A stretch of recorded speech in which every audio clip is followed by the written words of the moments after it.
Those of you that have watched videos on this channel before may be aware that I dislike specific specs. Today I'm going to show you why I hate them, using science and mathematics in an Excel spreadsheet to scientifically prove which classes are the most useless in Dragonflight.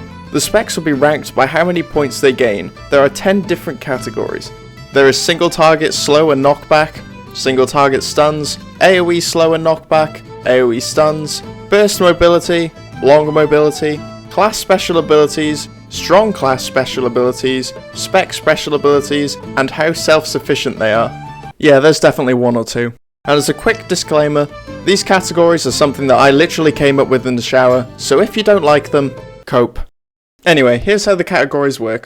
Single target slow and knockback abilities are worth 1 point, and also includes basically any other CC that isn't a stun. Single target stuns are worth 2 points. Same goes for AoE slow and knockback. AoE stun is worth 3 points. Burst mobility is out of 3, and his abilities like Heroic Leap that allow you to get out of the way immediately. Long mobility is out of 2, and his abilities like Ghost Wolf that gives you mobility over long periods of time. Class special abilities award 1 point and include stuff like Glide, Stealth, and Divine Shield. Strong class abilities are worth 3 points and include stuff like Combat Reses. Spec special abilities are worth 1 point and include things like Spirit of Redemption. And finally, self-sustain includes how well it can hold its own using self-heals and defensives. All these points they earn will translate to the tier that they gain. And we have two different tier lists, one for M+, and one for raids. To kick it off for M+, we start with the Devastation Evoker, and oh boy are they a strong contender. They may be lacking in some areas, but they thrive in others. They have so many abilities like Landslide and Wing Buffet that are baseline that make them quite useful. They have lots of mobility, some pretty good class abilities, and they're really good, strong class ability to lust the group.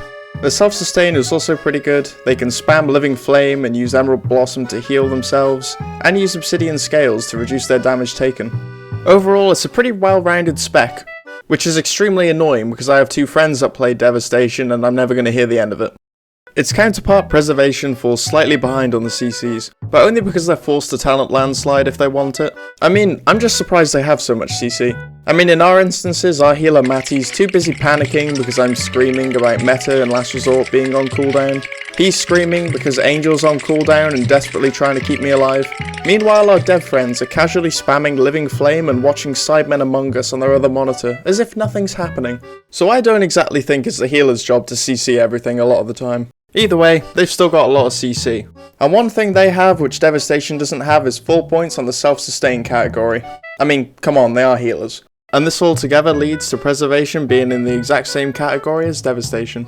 Moving on to Blood, we have another spec with a few fair numbers. They have some pretty decent stuns in Asphyxiate and the Raised Dead Gnaw. Well, I've only given Gnaw 1 point because it's a little bit unreliable. And they have a lot of AoE pulls and slows. Unfortunately though, a lot of these abilities are ones you have to talent into. Their burst mobility is pretty poor to say the least, and their long mobility doesn't really exist. They do, however, have some interesting class abilities, like the passive to never be slowed below 70% and Corpse Exploder. Why does Corpse Exploder matter, you may ask? Well, it's fun to detonate the dead. Blood also has a very strong ability in the form of a combat res and the self-sustain to out-heal so much that it broke my category. Overall, Blood scored into B tier. Frost is pretty similar in terms of CC and swaps out some abilities for others. It also gains half a point for having Chains of Ice baseline, but what brings it down below Blood is it doesn't have the same self-sustain, although it is still pretty good. Unfortunately though, the lack of points is enough to bring it down to the C tier. Unfortunately for Unholy, it does get worse. Although most of the categories remain the same, it simply doesn't have the extra passive slows that the other specs have. This causes the spec to reside in the D tier. Moving on to Demon Hunter, we have Vengeance. Vengeance is another spec with a lot of AoE CC. It's got an army of sigils to use, a ranged snare, a GTFO slow, and a pretty useful pair of stuns. Its mobility is up there with the best, and has some pretty unique stuff like Spectral Sight and Darkness. Its sustain is amazing with a lot of its kit being self-heals through souls, but there's one thing that it misses. It's one of the few classes that just doesn't have a strong class ability. And seriously Blizz, what's that all about? Look, I've even designed one for you. Just add it into the game. Please, I'm so jealous of Shamans. Why do they get so much when I get so little? Havoc, unlike its counterpart, doesn't have the capability to use as many sigils as Vengeance, but it makes up for it with its increased amount of stuns. Just like Vengeance, it has high mobility and high self-sustain with its ungodly amount of leech potential, allowing it to passively heal. The Spec finds itself in a pretty good tier, but you know, it could always just use that extra little ability. Love them or hate them, Druids have a fair bit of utility. But what else would you expect from a class with 4 specs? The only problem is they never use any of it. To kick it off, we have Balance.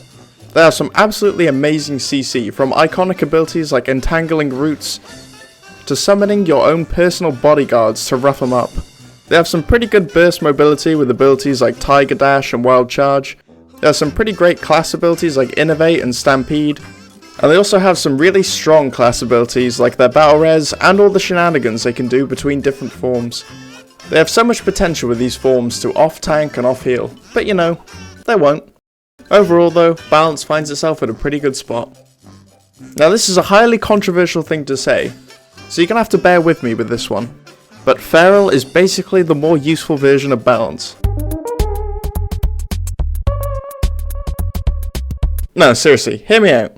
Sure, they don't have the ability to call their bouncers to come beat the shit out of people, but they do have something better, and that's the ability to start a trash pack with a 2-target stun. And trust me, it might not seem like a lot, but it's been absolutely amazing to play alongside as a tank in high keys. For the first time in a very long time, Feral has found itself in the S tier of a tier list. Yeah, that's probably never going to happen again, is it? Guardian in terms of CC is a lot like Feral, except it misses out on a lot of the stun potential. That's fine though, because without the stuns, the Spec still has a lot of other utility. But it doesn't really matter anyway, because nobody plays it. But if anyone did, I'm sure they would be happy to hear that it's doing pretty good. But as I said before, there isn't anyone. Resto basically shares all the perks of Balance, except it also doesn't have the bouncers. But what it does have is this increased self-sustain, as they are healers of course, and the fact that they are normally played by absolute crackheads that weave in and out of cat form to do higher damage than the other DPS. All in all, these absolute mentalists are doing pretty good. Hunters truly are a class that's all over the place when it comes to their usefulness. To start, we have BM, and they have a lot of traps and shots to slow and root the enemy. They also have a stun talent that can be extremely helpful due to its duration, so their CC game is pretty strong. In terms of mobility, they have Aspect of the Cheetah when they need some of that burst mobility, and Trailblazer for that long distance. They have a lot of cool class abilities like Feign Death and Misdirect, and are fairly self-sufficient with leeches, exhilaration, and spirit pet heals. They can also use a Bloodless pet as a very strong class ability, so when they're not distracted by how cute or cool their pet is, they're pretty useful. Survival has almost every perk that BM has. This is because nearly all the CC that Hunters have in their kit is on the base talent tree for all of them. The only real difference is that they can't use Spirit Beast to heal or use Aspect of the Beast for increased leech or stamina. So their self-sufficiency is just slightly lower than BM's, but that's all the difference really. They're still in the same category.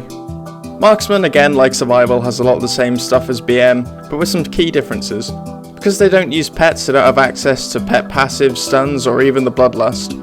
Sure, they can summon one of them and dismiss them for the lust, but that's more time dismissing and less time DPSing. They do have one extra ability in their own talent tree to make up some points, but overall Marksman sits in the lower tier. Yeah, that's right, you useless scumbag. As the staple class for people who sweat the game so hard that they haven't had a physical human interaction since 2004, you would expect them to be the class with the most going on. I mean, kinda. Arcane kicks it off with most of their CC being in the class talent tree. They have great abilities like Mass Sheep and Circle of Frost, and they have their own personal CC that fits into their usual rotation with Chrono Shift. Their mobility is mostly based around Blink/Shimmer, but they also have some passives here and there to help them. So I've just had to hold up during the editing because I'm a little bit confused here. Why does this ability affect Arcane so much less when they are supposed to be the ones that had him? In the past, they were the ones that could only access greater invisibility, aren't they supposed to be the ones that are better at being invisible? Sometimes this game just makes no sense. They have some great class abilities like Mirror Image and Ice Block that can be extremely helpful, and they also have a really strong class ability in their own Lust. The self-sustain is lacking in comparison to other classes, but it's still pretty good with abilities like Ice Block. Overall, the Spec's not in a bad spot. Fire really isn't much different to Arcane, as it too gets most of their CC from the shared talent tree. The only difference is that it loses Chrono Shift but gains some extra sustain with its own cheat death. Overall, they're really not that much different. When it comes to Frost, I think it's fair to say that they are just simply the master of slows. Literally everything they do is tied to a slow. So what I did here was I basically just gave it a load of points there and called it a day. And honestly I think it's kinda hard to argue with that logic. Moving on to the next class, we have the reason every Cobra Kai stan wakes up in the morning. Monks are another class with a lot of ups and downs on this list. Brewmaster kicks it off with its rather large pool of CC. They have some great passives like Special Delivery that they can take and active abilities like Ring of Peace. The whole class gets access to a really good AoE stun that's baseline and it can be upgraded with talents. Just like your boy Poe, these Karate Masters also have the ability to move pretty quickly with Roll and Tiger's Lust. Just as a side note, does anyone else think that's a weird ability name? They have some unique class abilities like Touch of Death and their statues, but they lack heavily in those strong abilities, much like Demon Hunter. They could really benefit from a Lust or a Battle Res or something.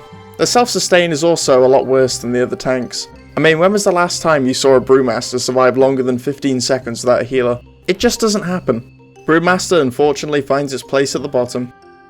Mistweaver isn't exactly doing much better. A lot of the categories remain the same except two. They lose some points by having less CC than Brew, but they make up for it with their self-sustain, you know, being the healers that they are. Overall, Mistweaver is in the same spot though.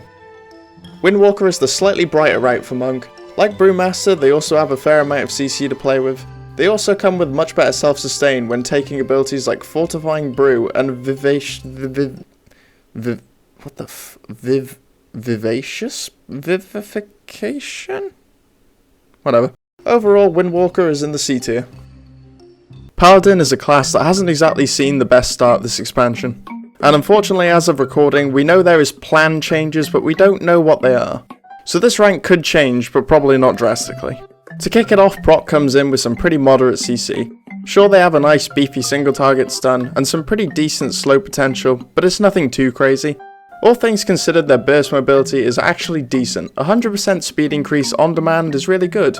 Long mobility wise though, that cooldown just doesn't help anyone. Where Paladin does and always has shined is the class abilities. They have some powerful auras and blessings, but their abilities Lay on Hands and Divine Shield are what really shines. And even though they have all those amazing abilities, even one that makes them immune to all damage, 9 out of 10 Paladin players are too stupid to use them. And if you're a Paladin player sitting there thinking that you're the 10th Paladin player, that was a test, there is no smart Paladin players. Overall though, Prot finds itself in the bottom tier, and that's not just for their IQ. Holy is basically the same as Prot. The only key difference is that they lose some CC. Consecrated Ground isn't available for them, but they make up for that with their self-sustain. Overall though, Holy sits in the same spot as Prot. It's a brighter future for Ret. Wake of Ashes boosts their score by offering some extra slow and stun potential, and they also have an extra single target slow that's pretty damn beefy. Overall, Ret sits in the middle tier. Priest-like Paladin is another class which isn't doing too well on this list. Maybe the class design team hates religion. Disc kicks it off with some pretty standard amount of CC. They saw the return of Void Tendrils this expansion, which gives them an ability which is bound to be removed in the future due to its past. Their mobility is very limited, with Angelic Feather and Body and Soul being their only movement abilities, and to really spit in their faces, Time Spiral causes Leap of Faith to gain an extra charge instead. They have some great class abilities like Master Spell and Desperate Prayer, while I'm classing PI as their strong class ability because every DPS creams for it. Overall though, Disc doesn't have the points to get it out of the bottom tier. Holy has a few things that Disc doesn't. It has a single target stun when using the talent Sensor that can be very useful, but more importantly it's the spec that has a few more tricks up its sleeve than the others. Spirit of Redemption can be a game changer by giving the healer 15 more seconds of healing after death. Not only this, but they can use Restitution to allow the priest to return back to life after the spirit ends. Both these things combined can completely change a lost fight into an easy win. Holy proves itself to be the more useful of the two healers, but that still doesn't bring them out of the bottom tier. Shadow is pretty similar to Holy. Although it loses some points in the Spec special abilities and sustain, it gains points in its single target slows by using Mind Flay and Mind Flay Insanity, but it's still not really looking great for Priest. Moving on to Rogue, we start with Assassination. Sin's CC is done mostly through single target stuns and applying its poisons to its enemies. Its poisons are simply applied through auto attacks and Fan of Knives. Simple enough. Its mobility is up there with some of the best, using abilities like Shadow Step, Shadow Runner, and Fleet Footed. It has some great class special abilities like Stealth and Tricks of the Trade, which can be very beneficial when needed. Its strong class ability is Shroud of Concealment. It can be used to skip entire packs of enemies as a group, which can be really strong in the right situations. What lets Sin down, however, is its self-sustain. Although it has a decent heal and some defensives, the class generally would be more reliant on its healer than other classes. Despite this, the Spec still has a pretty good tier. Sub is nearly identical by having most of the same abilities just mentioned. The only difference is that they have a different talentable AoE slow instead of applying poisons in their AoE. They also gain a point for having Sap as a baseline ability. Overall, Sub ranks the same. Outlaw has slightly more than the other two specs by having their own way of spreading their slow poisons through Blade Flurry, and it also has an extra built-in single target slow with Pistol Shot. Other than that, it's basically the same as the other two specs, but these two things make Outlaw the highest ranking rogue. Next up is Shaman. Elemental is a spec with a lot of upsides. It comes with a fair few powerful CC abilities, and they also bring their own basically baseline stun that's tied to their own AoE ability Lamborghini. Oh wait, wrong KSI song.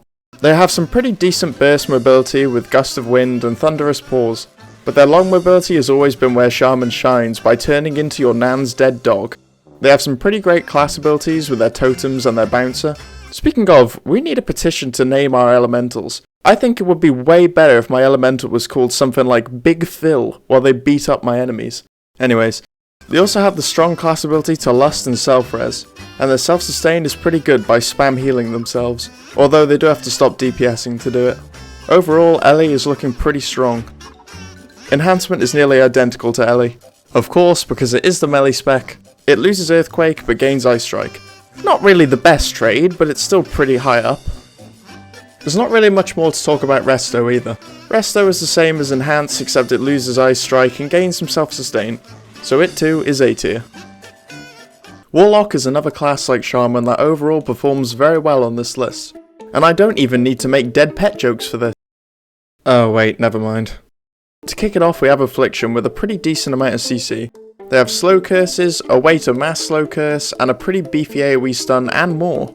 Their mobility is okay when it comes to moving a long distance with Burning Rush. When it comes to burst, they have Demonic Circle, but it kinda feels weird and can be inconsistent. They have pretty good class abilities like their curses, but they have a fair few strong ones. They have a combat res, health stones to provide the group with a pretty great heal, and the summon ability. And if you're wondering why I'm classing summon as a strong ability, let me ask you this. Once you enter that instance, can you really be bothered to run out again just to summon someone? If you answered yes, you must be a reasonable person. What are you doing playing WoW? The self-sustain is also pretty great with their Drain Life and Mortal Coil. Overall, Affliction is in A tier. Demo is basically the same except it loses Vile Taint, but it gains 2 single target stuns with Axe Toss and the Book of Second Pet. This brings Demo up to the S tier. Destro is similar again to Demo. It loses the single target stuns in exchange for AoE stuns of Blasphemy and Infernal. Overall, Destro is in the same spot as Demo.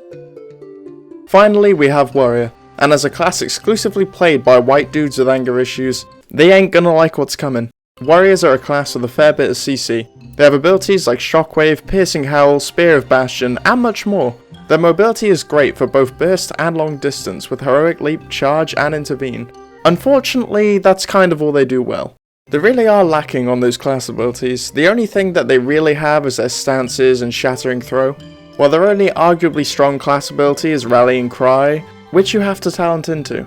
And between you and me, when was the last time you saw a DPS warrior press that ability? Probably like 2007. Arms is currently doing the worst by having very little self-sustain too.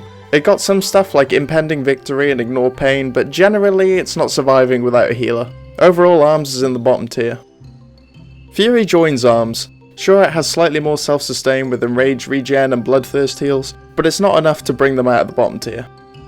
Prot manages to climb itself out of the bottom tier by having slightly more CC thanks to Shield Charge. Its self-sustain I've given 1.5 because, well, let's be honest, in the past it would have been 0, in the future it probably will be 0, but right now it's like a 3, and if Blizzard doesn't change it back before next X-Pack, I'll be very shocked. Now hold your horses, before I show you the full table, we gotta get the raid results too, and it's a pretty easy one to calculate.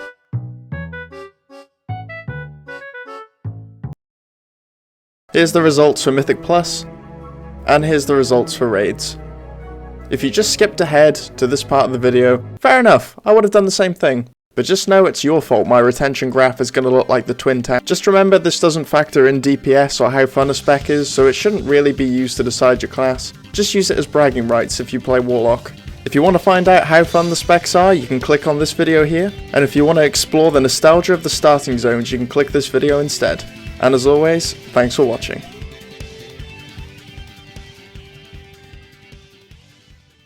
Wait, how is Guardian so high? That's bullshit.